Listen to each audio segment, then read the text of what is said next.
สบายดีสบายดีเด้อสบายดีตอนเที่ยงพี่น้องซื้อหมักหนัดน้อยนี่อืม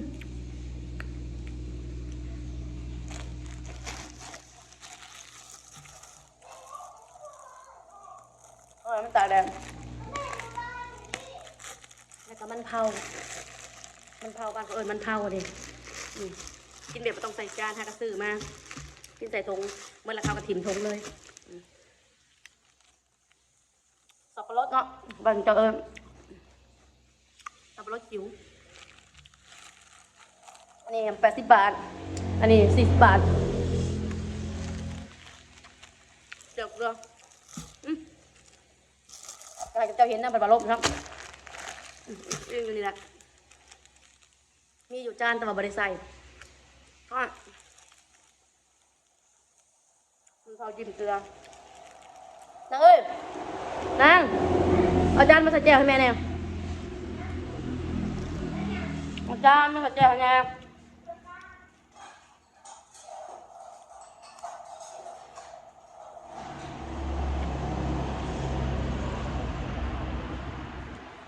เมื่อคืนเต้นลำวงจน2 โมง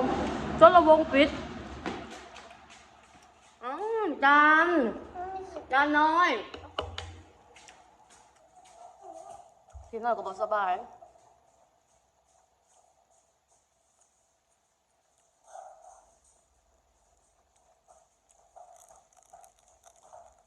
กินข้าวในบ่หวานเนี่ย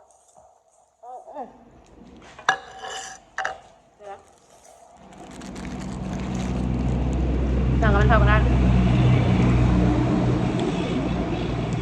ซื้ออันนี้แล้วเขาแถมให้หลายถุงละ2 3ถุงเดี๋ยวเพื่อจะเตรียม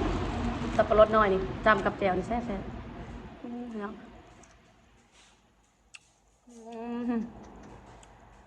สวดนอนเลย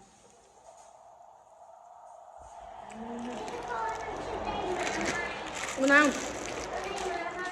ไรหมาไรหมาไรหมามีไฟพี่น้องไปบุญมาต้องเท่าไรก็รูป80 บาทมีหลายคนนะครับมีหลาย FC บางคนเนาะมาคอมเมนต์มินว่าบริเหตุเวียกเห็นกันคือมีเงินซื้อกินขายมีแหวนกับขายแหวนมีสอยกับขายสอยมีงัวมีกล้วยกับขายไปหาใครดูเขาจะให้บอกว่าอย่างเดียวจะบอกขายคือขายตัวเองยังบริหารขายไม่เคยชื่อแล้วก็บอกเคยขายมีดีพอ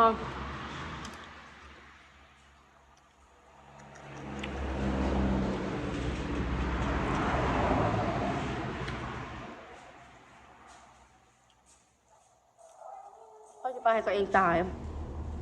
จนกลัวหอดแค่มาหอดมือตายนะพี่น้องเนาะแค่มาหอดมือตายไม่มีใครตายหรอกนะลูกสบายดีสิแล้วสบายดีปลาลุงเลยสบายดีงามๆแม่มี2 มือเนาะสบายดีพี่น้องโดนหอดพี่น้อง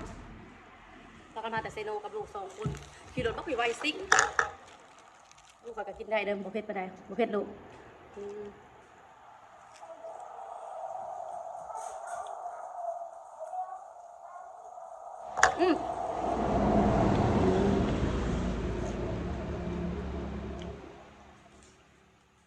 เขาเป็นคนมักกินสับปะรด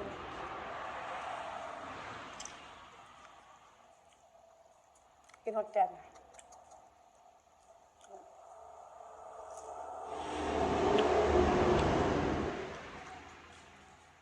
ซื้อน้ำปูเขาก็กิโลขายเนี่ยกิโลขายมากไหม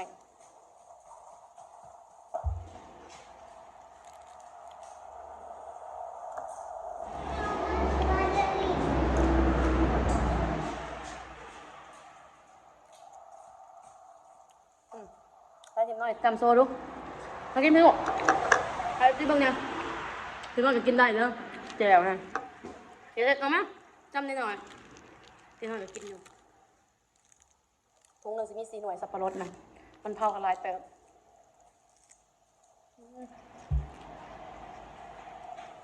ต่อมาน้องเฮ้ยไม่จิ้มก็มีพี่น้องแต่ว่าคนบ่ใส่ก็ใส่มือเอา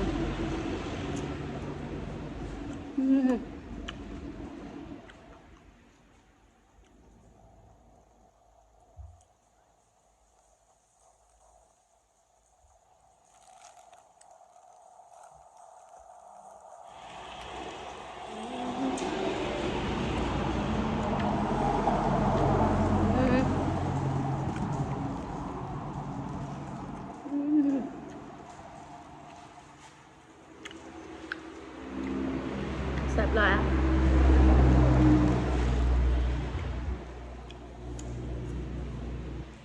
มันเผานี่หัวใหญ่ๆล้างทำความสะอาดเอาไปแช่ตู้เย็นแล้วเอามากินแซ่บพี่น้อง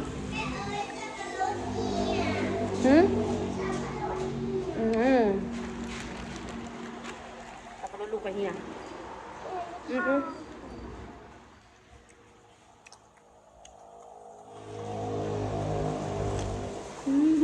ลมอุ้ยมาพัด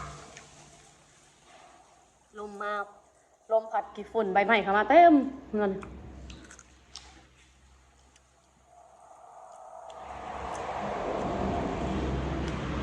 กินหอดกันจะได้เอ้ยนะให้ยังบอกอีกมันพาอะไรกินบ้างให้ทำจะกินเงินเนี่ยมันหลักตัวเย็นเนี่ยมันกินไปจับตัดผมใหม่พี่น้องต้มน้ำมากต้มน้ำมาเขาจะบอกน้ำมามันบลูกต้มน้ำมา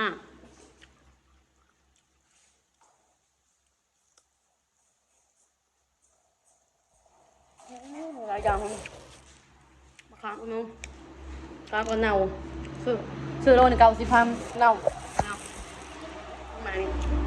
มานี่กันเน่ามานี่กันเน่ากันมันออกล่าไปดีนะ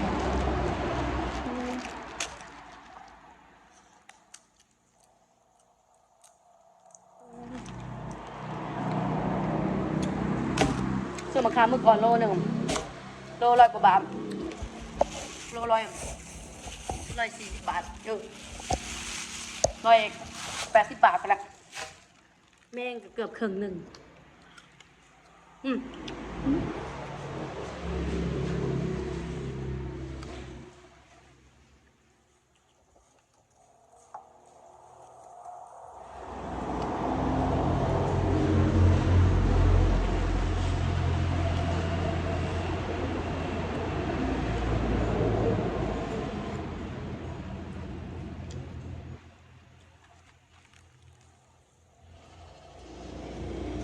เจ็บตัวหลาย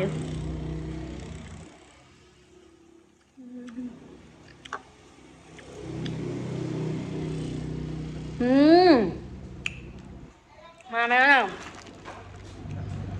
นี่กับเขาก็แซ่บพอแล้วพอแล้วเปรี้ยวหวานเวลามากินสับปะรดคือข่อยนี่แซ่บ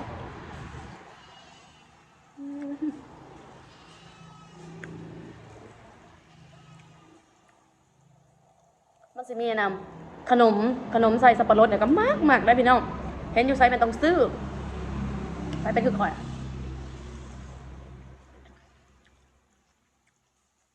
เห็นอยู่ไซต้องซื้อกินบ่ซื้อบ่แล้วมาแม่ลูกมาแม่อย่าออกมันทานไหนมา2 หน่วย2 หน่วยพี่น้องสับปะรดอิ่มแล้วไว้กินมื้อแลงบาดใหญ่ก็กินเนี่ยฮะ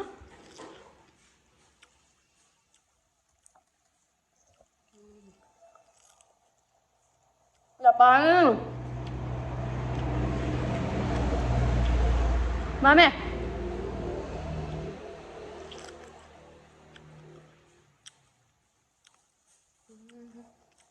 ทำสุดท้ายเวลา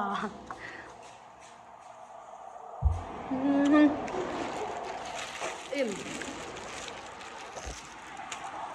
แซวไว้ในตู้เย็นมาแล้วกินเอง ฝากกดไลค์กดติดตามช่องมินอินดินเด้อพี่น้องเด้อขอบใจหลายๆที่เข้ามาติดตามแล้วพบกันใหม่คลิปหน้าจ้าคลิปนี้ลาไปก่อนบ๊ายบาย